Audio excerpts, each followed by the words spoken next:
English Language Course Day 3. This is Farzan Qureshi, your trainer for this entire series. Welcome back everybody for the third day in our training series. As you already know, this is free training on YouTube for all the people who are interested to learn English and want to be fluent in English. आज का हमारा topic है kinds of sentences. क्या है आज का हमारा topic? Kinds of, इसको ऑफ नहीं पढ़ेंगे, इसको पढ़ेंगे ऑफ. Kinds of sentences.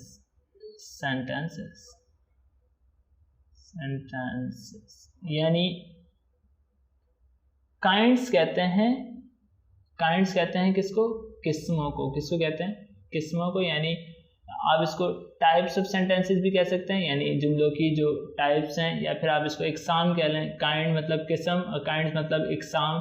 तो काइंड्स ऑफ का मतलब होता है का, की, के, और सेंटेंसेस का मतलब होता है जुमले. सेंटेंस अगर मैं कहूँ तो जुमला, और सेंटेंसेस अगर मैं कहूँ तो जुमले. और अगर नुक्ता ना लगाएं तो हमले हो जाएगा, तो नुक्ता लाजमी तौर पे लगाइएगा. काइंड्स ऑफ सेंटेंसेस यानी जुमले की इकसाम, यानी जुमलों की इकसाम. तो यहाँ पर हम क्या सीख रहे हैं? जुमलों की इकसाम. अब जुमलों की क्या क्या इकसाम होती हैं? लास्ट टाइम हमने जो टॉपिक पढ़ा था वो था दिस एंड दैट, और इसी के अकॉर्डिंग हम यहाँ पर जुमलों की इकसाम को सीखेंगे. दिस एंड दैट पहले हमने ये टॉपिक पढ़ा था. अगर आपने ये टॉपिक नहीं पढ़ा तो आप जाइए और प्लेलिस्ट पर जाइए और वीडियोस तमाम देख लीजिए, ताकि आप सीरीज़ वाइज डे 1 डे 2 से तमाम क्लासेस देखते हुए हैं. और अपने दोस्तों के साथ भी ज़रूर शेयर कीजिएगा, क्योंकि ये बहुत इंपॉर्टेंट और बहुत ज़्यादा अच्छे अंदाज में प्रेजेंट किया हुआ एक ऐसा कोर्स है जिससे कोई भी बासानी इंग्लिश सीख सकता है. दिस मीन्स ये, दैट मीन्स वो, ये तो आपको मालूम ही है. अब हमने जो सबसे पहला सेंटेंस बनाया था वो था दिस इज़ अ कैट. हमने एक जुमला बनाया था दिस. आप लोग कह रहे होंगे सर कैट के पीछे लग गए, लेकिन मुझे शौक है बिल्लियों का, तो फिर मैं उसी के अकॉर्डिंग सेंटेंस भी बना रहा हूँ. This is a cat. अब अगर मैं कहूँ कि ये जुमले की कौन सी किस्म है, अगर मैं आपसे पूछूं कि जुमले की कौन सी किस्म है, अगर मैं इसका उर्दू तर्जुमा यहाँ पे लिखता हूँ तो ये है, ये बिल्ली है. अगर मैं आपसे पूछूं कि ये जुमले की कौन सी किस्म है, तो अंग्रेजी ज़बान में इस जुमले की जो किस्म है उसको कहा जाता है अफर्मेटिव सेंटेंस. क्या कहा जाता है? अफर्मेटिव. क्या कहा जाता है? अफर्मेटिव.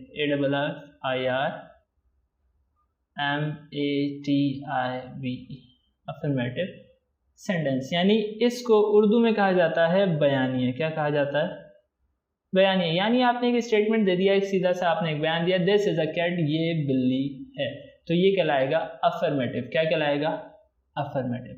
नेक्स्ट जो हमारे पास सेंटेंस है वो है दिस. अगर मुझे इसका नेगेटिव बनाना हो, this is not a cat, तो इस तरह क्या बनेगा? इसका नेगेटिव बनेगा. तो ये हो गया this is not a cat, यानी ये बिल्ली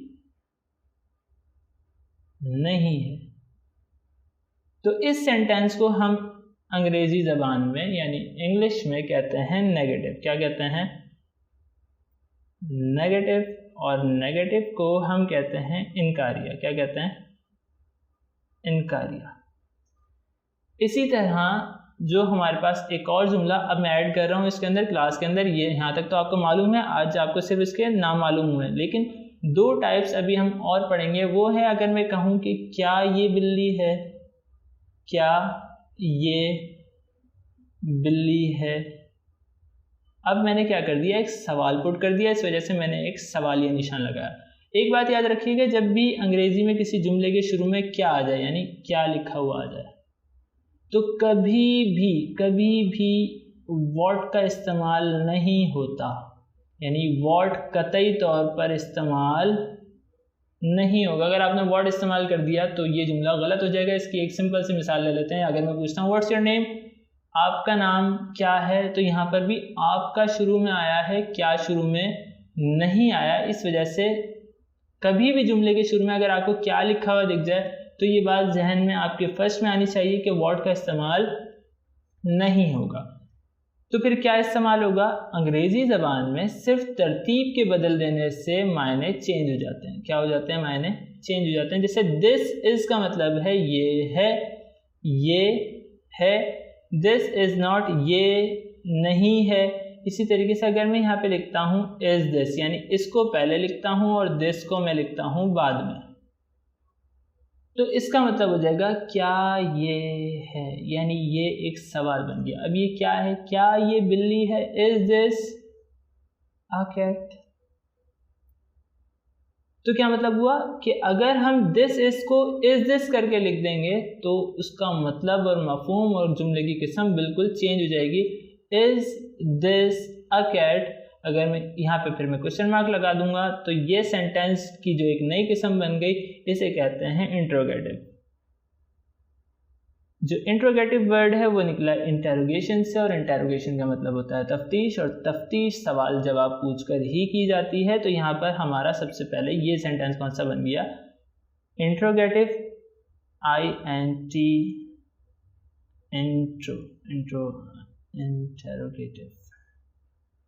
इंटेरोगेटिव, ये एक सेंटेंस बन गया हमारा इंटेरोगेटिव, यानी इंट्रोगेटिव बन गया। और इसका मतलब होता है सवालिया। क्या मतलब होता है? सवालिया, यानी वो जुमला जिसमें सवाल पूछा जाए। जिसमें क्या पूछा जाए?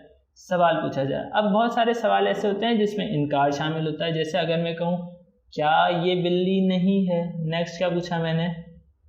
क्या ये बिल्ली नहीं है, क्वेश्चन मार्क। पहले मैंने पूछा था क्या ये बिल्ली है, अब मैं पूछ रहा हूँ क्या ये बिल्ली नहीं है। तो यहाँ पे ये सेंटेंस हो गया। किस तरह बनाएंगे? इज दिस का मतलब क्या ये है, इज दिस नॉट मतलब क्या ये नहीं है, क्या नहीं है। Is this not a cat, क्या ये बिल्ली नहीं है, क्वेश्चन मार्क अगेन। ये जो सेंटेंस की टाइप हो गई, ये छोटा सा एरो लगाएंगे कि यहाँ पे हमें जगह चाहिए। तो ये हो गया नेगेटिव भी और इंट्रोगेटिव भी, नेगेटिव भी हो गया और इंटरोगेटिव भी हो गया।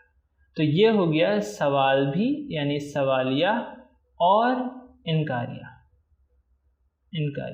यानी ये सेंटेंस सवालिया भी हो गया और ये सेंटेंस इनकारिया भी हो गया। तो हमने आज 4 काइंड्स ऑफ सेंटेंसेस पढ़ी। कौन सी? दिस इज अ कैट, ये बिल्ली है, affirmative. This is not a cat, ये बिल्ली नहीं है, negative. Is this a cat, क्या ये बिल्ली है, interrogative. Is this not a cat, क्या ये बिल्ली नहीं है, नेगेटिव इंटरोगेटिव। इसी तरीके से जो आपने टॉपिक पढ़ा था दीज एंड दोज, दीज और दोज, उसके साथ भी सेम इसी तरह आप सेंटेंसेस बना सकते हैं। किस तरह बनाएंगे? दीज आर फ्लावर्स, यानी ये फूल हैं। इसी तरीके से these are not flowers, these are not flowers, ये फूल नहीं है। आर पहले आ जाएगा। अब are these flowers, question mark, क्या ये फूल हैं। Are these not flowers, are these not flowers, क्या ये फूल नहीं है। तो आपने इसमें भी ये जो 4 सेंटेंसेस हैं ये बनाने सीख लिए। दीज आर फ्लावर्स, ये फूल हैं। दीज आर नॉट फ्लावर्स, ये फूल नहीं हैं। आर दीज फ्लावर्स, क्या ये फूल हैं। आर दीज नॉट फ्लावर्स, क्या ये फूल नहीं हैं। अगर हम इसको दोज कंसीडर कर लेते हैं, दोज आर बुक्स, वो किताबें हैं। दोज आर नॉट बुक्स, वो किताबें नहीं हैं। आर दोज बुक्स, क्या वो किताबें हैं। आर दोज नॉट बुक्स, क्या वो किताबें नहीं हैं। तो यहाँ पे हम जहाँ जहाँ हमने दीज इस्तेमाल किया है वहाँ हम दोज भी इस्तेमाल कर सकते हैं। क्या इस्तेमाल कर सकते हैं? दोज। तो दोज भी इस्तेमाल हो सकता है। आई होप ये क्लास आपको समझ में आई होगी। अपना ख्याल रखिएगा। चैनल को सब्सक्राइब नहीं किया तो अभी फौरी तौर पर सब्सक्राइब करो और अपने दोस्तों के साथ इन वीडियोस को लाजमी तौर पर शेयर करो ताकि आपके दोस्त भी घर बैठे बआसानी एक पुरफ़िज़ा माहौल में, एक अच्छे माहौल में इंग्लिश लैंग्वेज सीख सकें। आई होप ये क्लास आपको समझ में आई होगी। अल्लाह हाफ़िज़।